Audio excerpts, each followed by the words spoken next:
But I'm going to invite up first one of Chris's longtime friends, Maureen Steiner. I am very proud and pleased to say that I was there from the beginning, as it were. Volunteered with Chris Kehoe in 1993 when she was running for City Council. I, at that time, was the chair of the San Diego County Democratic Party. But we weren't able to do a whole lot for Chris as an organization, but personally I got as involved as I could, and in fact I became the question person. I answered all the questionnaires. I tried to make sure that they were really what Chris would want to say, but sometimes I had to use my imagination. But we cleared, no, everything went through channels, so it was good. But I do want to tell you more about that campaign. Let me talk about what a wonderful, wonderful experience it was for the entire LGBT community of San Diego. And in fact, I think that campaign actually defined the community of San Diego.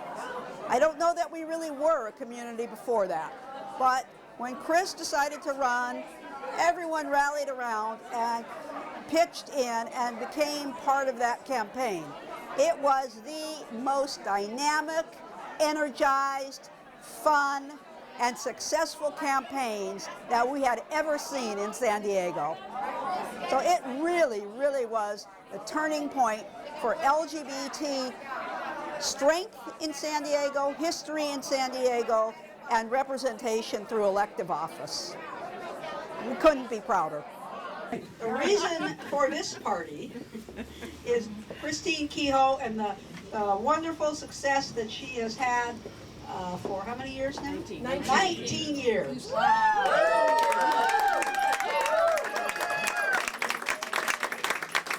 And we're very, very sorry that she won't be continuing in her legislative role, but she will remain, of course, an icon and a beacon of the community. And we're very, very proud to say that we are part of the San Diego community. And I was telling Vertez earlier that I think the word LGBT community really became a reality in 1993 when we all came together to help Chris running for City Council. That's right. Fred, you want to step forward a minute so everyone can see the T-shirt?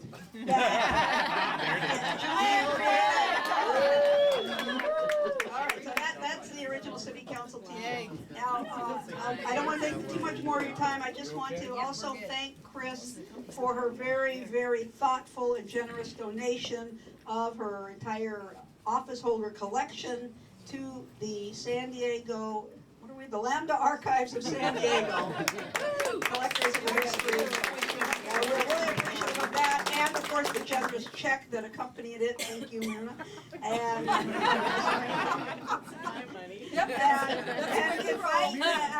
many of you here also have things that you can donate to the archives, and certainly can all become members. And Pajama Party 2 is February 22nd. Thank you. Thank you, Chris. Okay, all right, there we go. We'll figure it out. Maureen, thanks so much. You know, who would have thought we would have so much to put in the Lambda archives related to our history?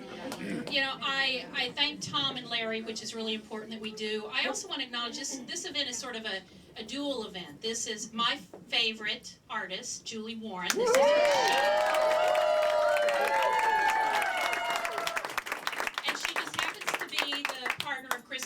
not me.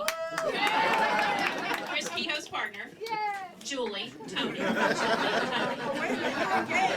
so, you know, this is such a wonderful venue to do the art show, and we get to do this every year, and it's really kind of a wonderful double treat for us to be able to acknowledge Julie's work. If you ever want to come to my house for a wine reception to see the rest of her artwork, it's at my house.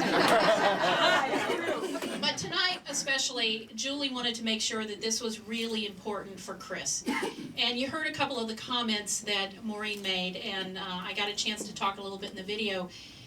You know, for those of us, and there are so many of us, as I look around the room at the faces, and I will not start to mention names because if I do, I'm going to get in trouble, because as I look around, this was really a community catalyst, major change for San Diego. It was the first time that many of us, we had had LGBT candidates run for office before. Think about Al Best, think about Neil Good. Chris ran that Neil Good campaign. We've had others. But this was our first real opportunity to elect one of our own. And it was, you know, I've been elected to office, and Todd's been elected to office, and a number of us have. But there was nothing like that night. There was nothing like that night. I loved being elected. It was a great night. It felt good, but there was just no recreating the excitement and the momentum the night that Chris got elected. There was just nothing.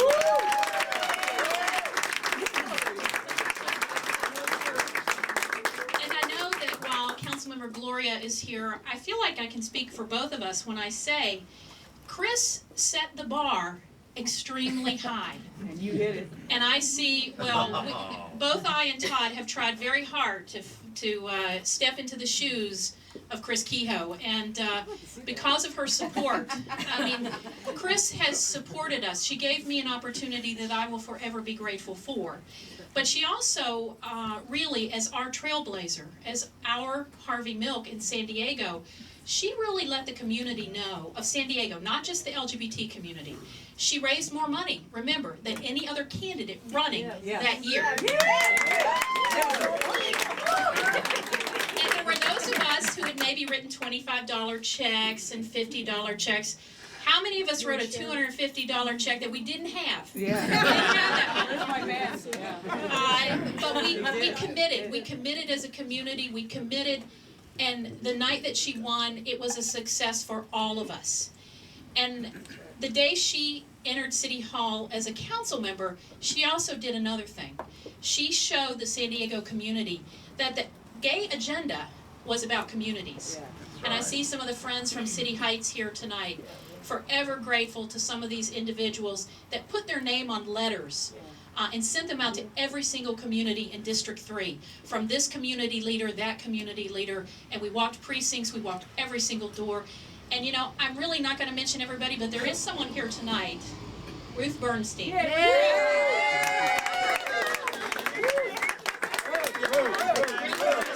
met Chris in 1993. I had just moved here to San Diego, and I was looking for work. I was looking for campaign work, and I saw that Chris Kehoe was running for city council, and I thought it was an amazing thing that a open lesbian was running for city council. And I tracked her down. She had already had my resume, and she hired me to be her campaign manager. It was the most amazing time in my life. We had a great time. We had the most amazing campaign people.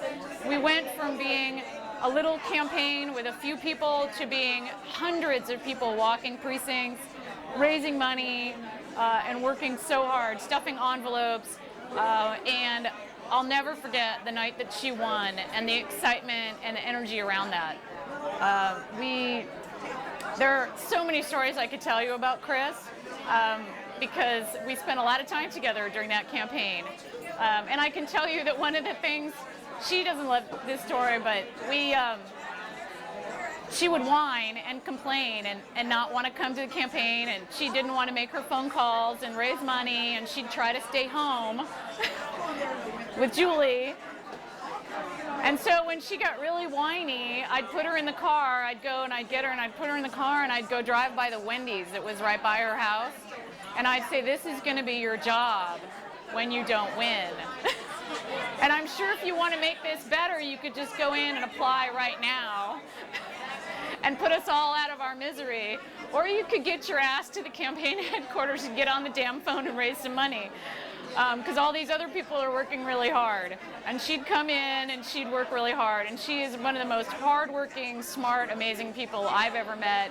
And I'm thrilled that I got to be a part of it. And as everyone knows, you know, what we did 19 years ago really has launched such amazing change in the political world for the LGBT community, both here in San Diego and I think nationally. I mean, I think really Tammy Baldwin winning and being sworn in as a senator in just a few weeks is because of all the work that all of us have done on a local level, and that people like Chris has done to be great elected officials and to represent their communities and their whole communities, and that it's not, and that we've really made a lot of change because of it. And it's just so exciting that I got to be a part of it.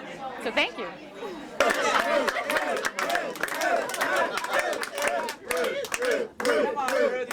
We imported Ruth from Arizona, where she had been working on a governor's campaign, I think. The Democratic Party helped us find her, and she came in, and Jane Potter, and the rest is history. I mean, all of us worked hard. All of us worked hard. So, you know, and once elected, you know, Chris really went about showing that it was about community, and it was about neighborhoods, and it was about an agenda that included everybody. It was about safe communities. It was about infrastructure. It was about small business. It was about civil rights. That's right. So, you know, it's such an honor to be here tonight, and I think we want to hear from Chris, but I just want to say, Chris, each and every day you have made us incredibly, incredibly proud.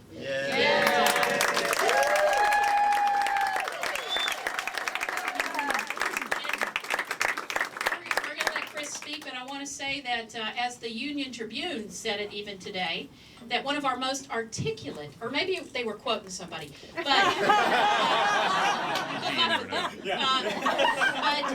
one of our most articulate, bright, rising stars in the city of San Diego. I'm going to pass it over to my successor, Councilmember Todd, Council President.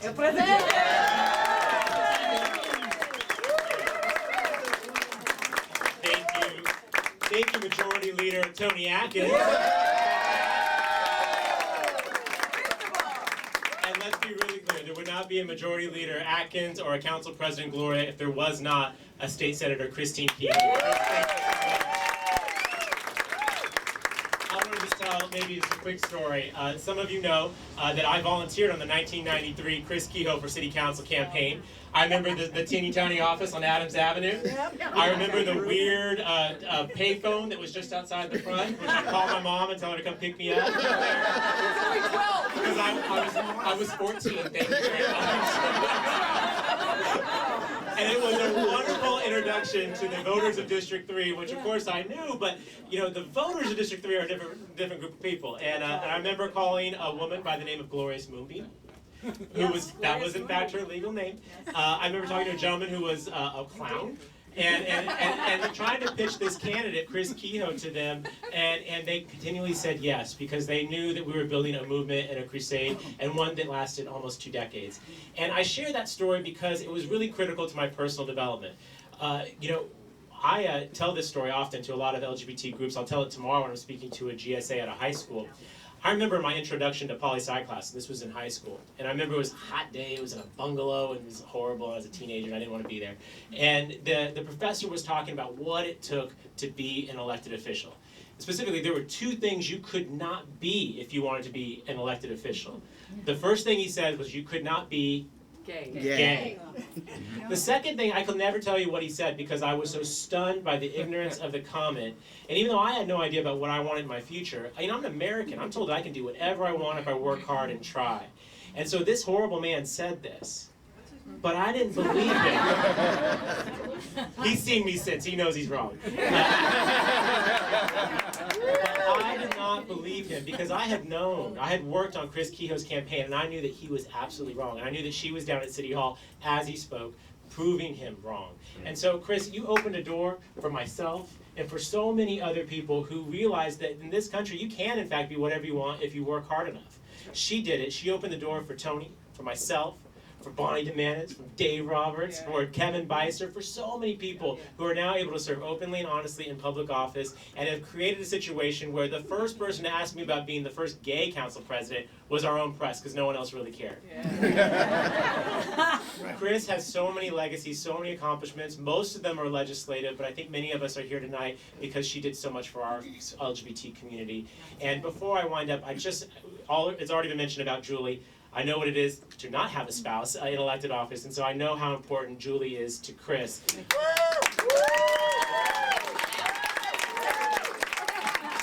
if I can, and with respect, I know that there's also been another woman in Chris's life. Don't get any ideas, everybody. Who's helped her all this time. That's Myrna Zimbrano.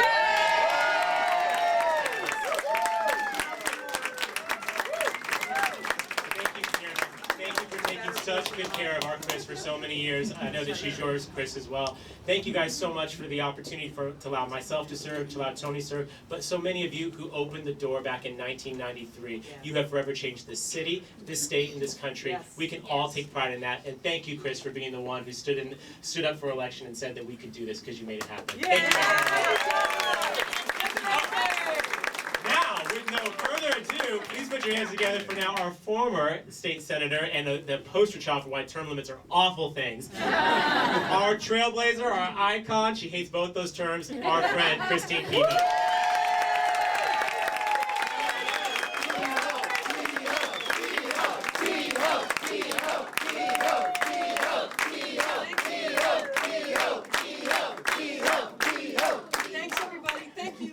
Thank you all for being here. That's the first thing I have to say. Every single one of you, I appreciate so much you're coming down and celebrating with us tonight. And as Tony said, it's hard to get into naming names in a crowd of people, most of whom I've known for 20 or 30 years, but there's some people I do have to call out for special thanks. And before I get to that list, though, I want to just acknowledge our Assembly Majority Leader, Tony Atkins, for her wonderful, warm, and just terrifically meaningful remarks. Thank you so much. Tony and I have worked together on politics and community issues almost every day since 1993. It's pretty amazing. Right. There was that one Sunday, remember?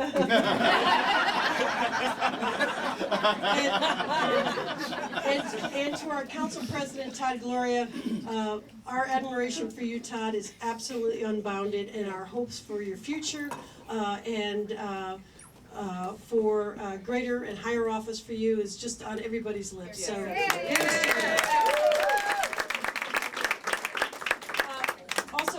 Council member David Alvarez was here earlier, and I think David took off, but another one of our council members who does outstanding work, really has the courage of his convictions. I admire him very much, and I was delighted that he came by to see us. And there's just one other person, well, if I can't mention every single one of you by name, and you know that I can't, though I wish I could, and I hope I've said thank you to each one that I've had to a chance to talk to this evening. But there's one other special person here tonight that I want to mention, and that is, we'll soon be calling her Your Honor, the Judge. And I originally met Chris back in her 1993 City Council campaign, and I was active in the San Diego Democratic Club, and I walked precincts and made phone calls and all those things, just like so many other people, and was elated when she was elected to the City Council. And she was just such a terrific candidate and so articulate and smart. She was a great representative on the City Council, not only for the LGBT community, but for all the District 3 communities, and she set a high bar for the other council members in terms of doing their work and serving their constituents, and that was amazing. And I'm so happy for her that she had a great career, and I helped in it off and on. And in the end, I have to say a huge thank you to her, because I was named by Governor Brown as a Superior Court judge on November 20th, in no small part because of her efforts on my behalf. And without her support and encouragement, without her phone calls and letters and conversations with the governor's office, I probably wouldn't be able to say that. So I don't know if I'm the cap to her career in her mind, but I feel incredibly lucky that I got to know her all those years, and she's just wonderful. And Julie, of course, makes me laugh every time I see her. So, Chris, I wish you well in retirement. And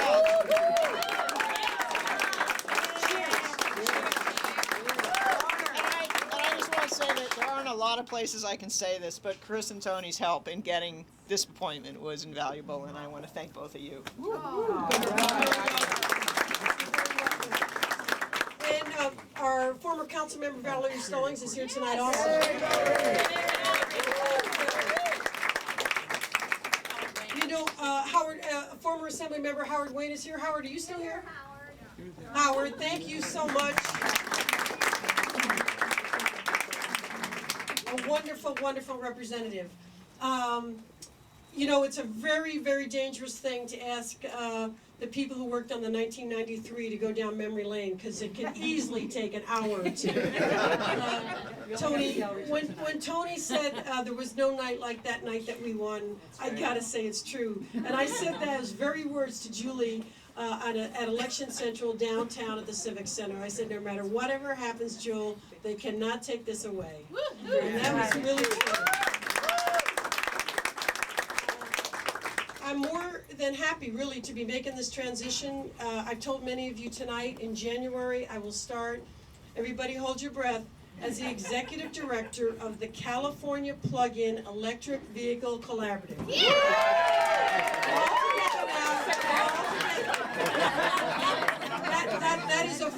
That is a 40-member organization of the large car manufacturers, the California utilities, the agencies, and environmental organizations that are working on fulfilling the governor's executive order to put 1 million electric vehicles on California streets and roads by 2020. So that's what I'll be doing.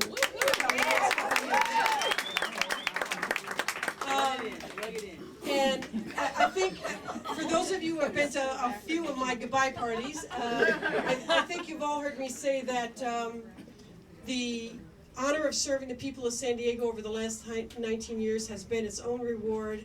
I am very proud to have been a public servant. I love my time on the City Council, in the State Assembly, and in the California State Senate. And my constituents are truly the best constituents in the world. That's true. They have made me look good every day of the week. I'm very happy to be making this transition. There's no title like senator, but we're going to get used to being called Chris again. Except Julie promises she'll still call me senator.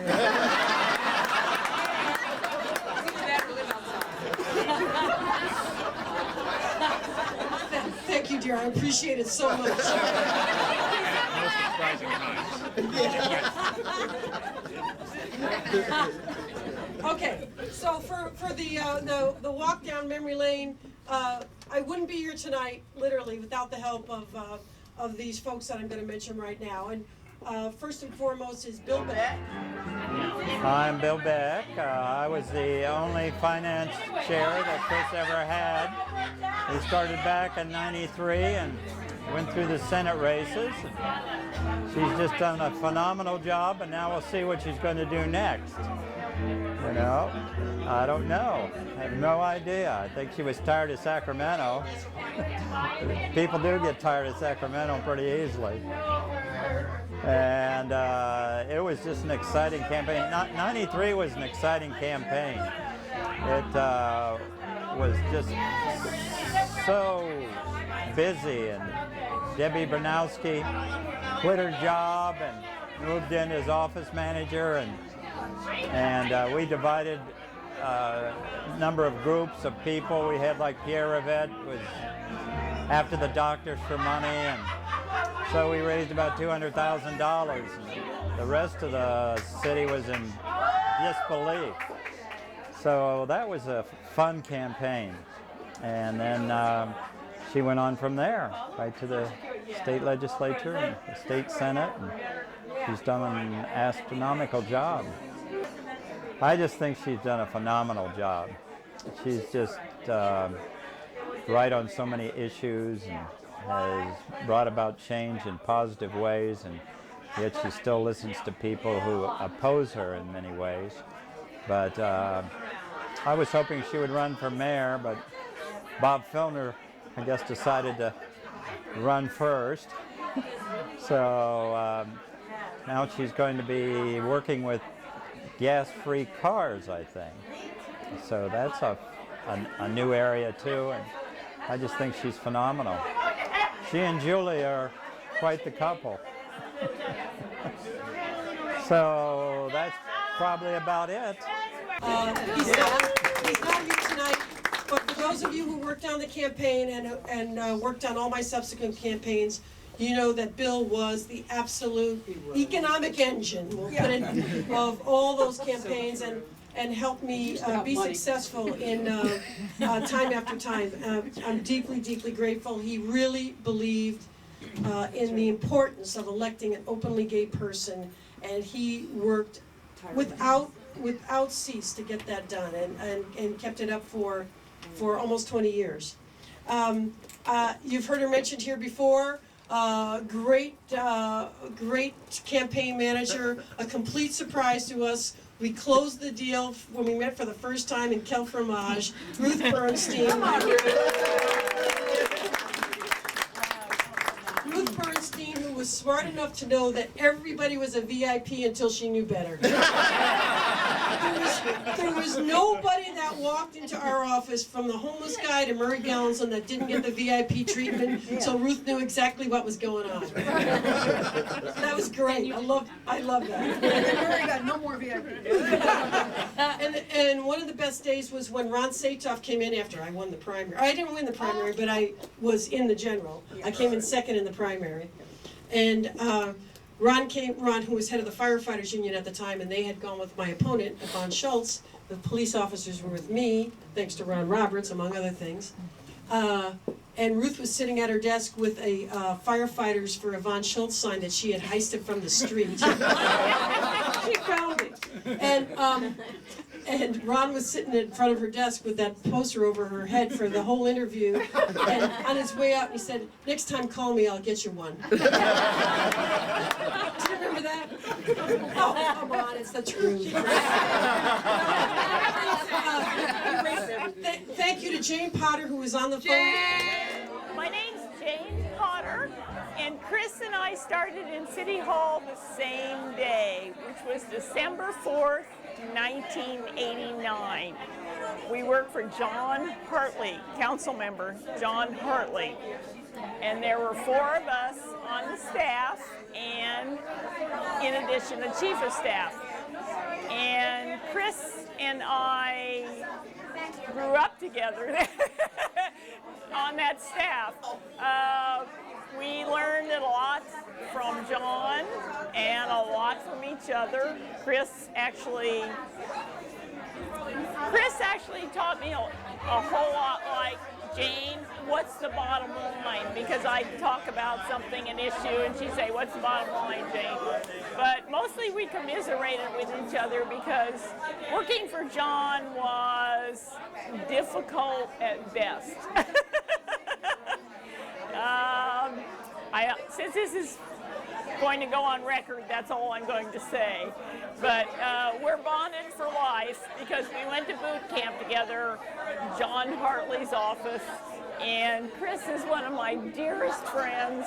She always will be.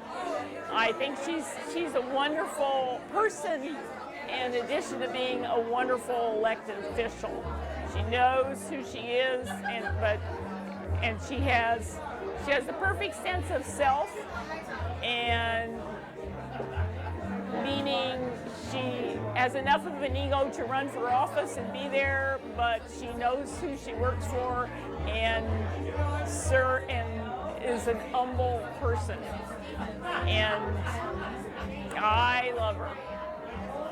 And we both love champagne, which we've had a lot of over the years together, so. Chris, I'm very proud of you. Very proud to be your friend. I'm very proud of you. on the phone with me. I was on the kitchen phone, and Julie was in the next room when I finally actually committed to running for it. Thank you for all your encouragement, Jane. You really believed from the very, very beginning. And another person mentioned earlier tonight, is Myrna Zambrano.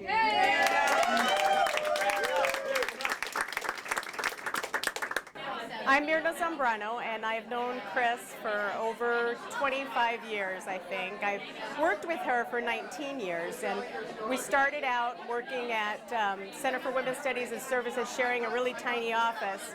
And I remember that we would say, wouldn't it be cool to work for an elected official? So it really was quite a dream come true when Chris got elected, and I was able to join her at the city as her chief of staff, and then later work with her in the Assembly and in the Senate. So it's been a great 19 years. She is a terrific boss. She's got such a great sense of humor. She's such a fair person, smart, hardworking, and always worked on the right issues, certainly things that I cared about too. And I learned a lot about how to run an office and how to be the right hand to an elected official, and it was really super rewarding. So I'm very grateful to have had this opportunity. Congratulations, Chris. Mary Atkins, Myrna and I have worked together literally every day since 1993. And has been so, when people say thank you, Myrna, I know they really mean me.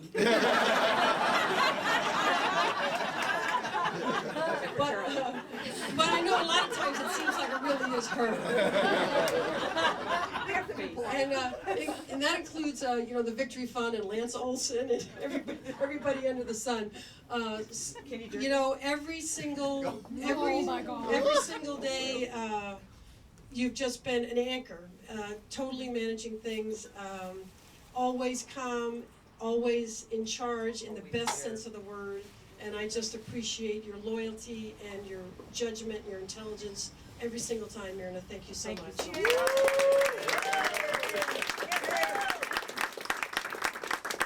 I mentioned Assembly Majority Leader Toni Atkins and her wonderful spouse, Jennifer Lassar, for your friendship and support all the way through, and I look forward to continuing. I'm just really thrilled to be here tonight to celebrate Chris Kehoe's public service, her time in office. When Chris was elected in 1993, it was really the first time that the gay community really felt like we had succeeded. We had had other candidates run before, Al Best, Neil Good, but this was an opportunity that we knew we could win. We had district elections. And so it was the most exciting time for our community. People came together in a way to support Chris like never before. Those of us who had never given money to a political campaign or had given $25, all of a sudden we were writing $200